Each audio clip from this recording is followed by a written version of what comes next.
పేరు డాక్టర్ కొట్టే చెన్నై, రిటైర్డ్ ప్రిన్సిపాల్ను. చెట్లు పెంచండి, మన ఆరోగ్యాన్ని మనం కాపాడుకుందాం. చెట్లు ప్రతి జీవికి అవసరమైనవి. చెట్లు వివిధ రకాల జంతువులకు, పక్షులకు, మనకు కూడా ఆవాసాన్ని అందిస్తున్నాయి. అవి ఎండలో నీడనిస్తాయి. వాటి ఆకులు, కొమ్మలు, పూలు, కాయలు, వ్రేళ్ళు, కలప మనం తినడానికి తిండిగాను, అలాగే ఔషధాలుగాను ఉపయోగపడుతున్నాయి. కానీ స్వార్థపరులైనటువంటి మనిషి అభివృద్ధి ముసుగులో వాటిని నాశనం చేస్తూ, ప్రకృతిని నాశనం చేస్తూ తమ నాశనాన్ని తను కొని తెచ్చుకుంటున్నాడు. ప్రకృతి సమతుల్యతకు మన భూభాగంలో అడవుల శాతం 33% ఉండాలి. కానీ మన ఆంధ్రప్రదేశ్లో కేవలం 22% ఉన్నాయి. అది కూడా తప్పు. 18% కన్నా అడవులు ఎక్కువ లేవు. అంటే దాదాపు 15% అడవులు తక్కువగా ఉన్నాయి. స్వార్థపరులైన అటవీ ఉద్యోగులు, కలప వ్యాపారులు, వారికి ఒత్తాసు పలికే మన రాజకీయ నాయకుల అతి జోక్యం దీనికి కారణం. అందువల్లనే వేసవి తాపం 40-42 అంటేనే అమ్మో అనేవాళ్ళము. ఈసారి 46-47 అనేసరికి బొంబేలు ఎత్తిపోయారు.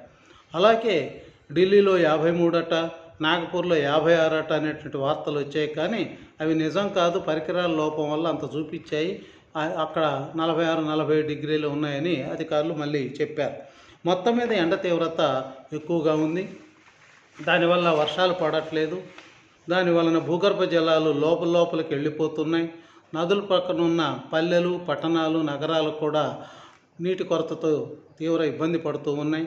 కారణము చెట్ల పెంపకం చేయకపోవడం, ఉన్న చెట్లను నరికేయడం. మన హైవేల అభివృద్ధి అని రోడ్డు పక్కన ఉన్నటువంటి భారీ వృక్షాలను కొట్టేశారు. కానీ మళ్ళీ వాటి ప్లేస్లో చెట్లను నాటాలని రూల్ ఉన్నా కూడా చెట్లు పెంచడం లేదు హైవే అధికారులు. అలాగే కర్నూలు రైల్వే స్టేషన్లో మీకు ఎగ్జాంపుల్ చెప్తున్నా, భారీ వృక్షాలు ఉండేవి స్టేషన్లో.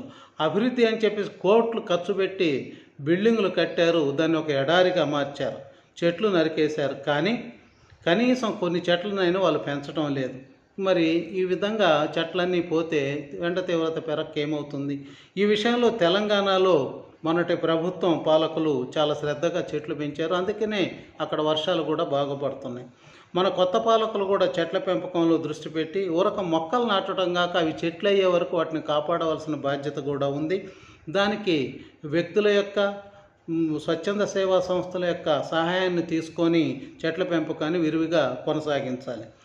ఉన్న ఇళ్ళవారు, కొత్తగా కట్టేవారు, షాపుల వాళ్ళు, పట్టణాల్లో, పల్లెల్లో తమ ఇంటి ముందు తప్పనిసరిగా చెట్లు పెంచాలనే చట్టాన్ని ఆయా మున్సిపాలిటీలో, పంచాయతీలో తీసుకురావాలని నా విన్నపం.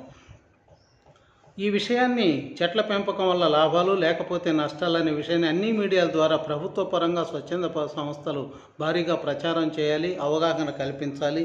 లేకపోతే మన మనుగడ చాలా కష్టమవుతుంది. తస్మత్ జాగ్రత్త అని హెచ్చరిస్తుంది ప్రకృతి.